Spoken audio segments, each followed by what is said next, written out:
Hi ಕೀರ್ತಿ, ಇವತ್ತು ತಿಂಡಿ ಏನು ಮಾಡ್ತಿದ್ಯಾ? ರಾಯಲ್ ಮೊಸರನ್ನ. ಓಕೆ, ಹಾಗಾದರೆ ಮಾಡೋದು ನೋಡೋಣ. ಹಲೋ, ಹಾಯ್, ಎಲ್ರಿಗೂ ನಮಸ್ಕಾರ. ನಾನು ಇವತ್ತು ರಾಯಲ್ ಮೊಸರನ್ನ ಮಾಡ್ತಿದ್ದೀನಿ. ಇದಕ್ಕೆ ಬೇಕಾದ ಸಾಮಗ್ರಿಗಳು: ಒಗ್ಗರಣೆಗೆ ಸ್ವಲ್ಪ ಹಸಿಮೆಣಸು, ಸಣ್ಣದಾಗಿ ಕತ್ತರಿಸಿದ ಈರುಳ್ಳಿ, 1 ಟೇಬಲ್ ಸ್ಪೂನ್ ಕಡಲೆಬೇಳೆ, 1 ಟೇಬಲ್ ಸ್ಪೂನ್ ಉದ್ದಿನಬೇಳೆ, ಸ್ವಲ್ಪ ಸಾಸಿವೆ ಹಾಗೂ ಜೀರಿಗೆ, ದಾಳಿಂಬೆ 200 ಗ್ರಾಮ್, ಗೋಡಂಬಿ, ಒಣ ದ್ರಾಕ್ಷಿ, ಹಸಿ ದ್ರಾಕ್ಷಿ, ಅರ್ಧ ಲೀಟರ್ ಮೊಸರು ಮತ್ತು ರೈಸ್ ತಗೊಂಡಿದ್ದೀನಿ. ಬನ್ನಿ ಇವಾಗ ತಯಾರಿಸುವ ವಿಧಾನ ನೋಡೋಣ. ನಾನಿವಾಗ ಮೊಸರನ್ನ ಮಾಡೋದಕ್ಕೆ ಬಾಣಲಿ ಯೂಸ್ ಮಾಡ್ತಿದ್ದೀನಿ. ನೀವು ಕೂಡ ಪಾತ್ರೆಯನ್ನು ಕೂಡ ಯೂಸ್ ಮಾಡ್ಬೋದು. ನಾನಿವಾಗ ಆಯಿಲ್ ಹಾಕ್ಕೊಂಡಿದ್ದೀನಿ. ಅದ್ರೊಳಗೆ ಸಾಸಿವೆ, ಜೀರಿಗೆ ಮತ್ತು ಉದ್ದಿನಬೇಳೆ, ಕಡಲೆಬೇಳೆ ಹಾಕ್ಕೊಳ್ತಿದ್ದೀನಿ. ಇದನ್ನ ಸ್ವಲ್ಪ ಫ್ರೈ ಮಾಡ್ಕೋಬೇಕು ಲೋ ಫ್ಲೇಮಲ್ಲಿ.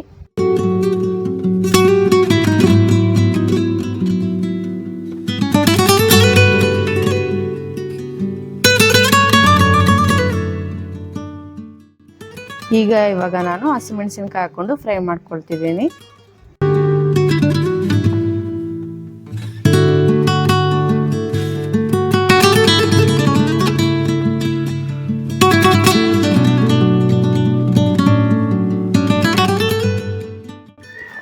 ಈಗ ಸಣ್ಣದಾಗಿ ಹೆಚ್ಚಿಟ್ಟುಕೊಂಡ ಈರುಳ್ಳಿಯನ್ನು ಹಾಕ್ತಿದ್ದೀನಿ.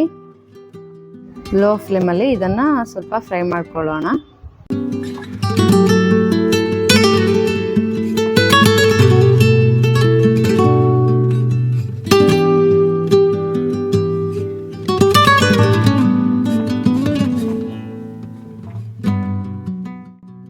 ಇದು ಫ್ರೈ ಆದ ನಂತರ ನಾನು ಸ್ಟವ್ ಆಫ್ ಮಾಡ್ತಿದ್ದೀನಿ. ಇದು ಆರಿದ ಕ್ಷಣಕ್ಕೆ ಆಮೇಲೆ ಮೊಸರನ್ನ ಹಾಕ್ಕೊಳ್ತಿದ್ದೀನಿ. ಇದನ್ನ ಚೆನ್ನಾಗಿ ಕಲಿಸ್ಕೊಳ್ಳೋಣ ಮತ್ತು ಫ್ರೂಟ್ಸ್ಗಳನ್ನ ಆ್ಯಡ್ ಮಾಡೋಣ.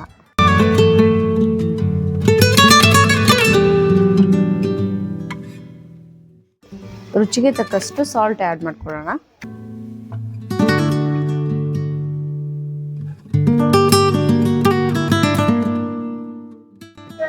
ನಾನು ಈಗ ಆಲ್ರೆಡಿ ಮಾಡಿಟ್ಟಿಕೊಂಡಿರುವ ರೈಸನ್ನು ಆ್ಯಡ್ ಮಾಡಿ ಕಲಿಸ್ತಿದ್ದೀನಿ.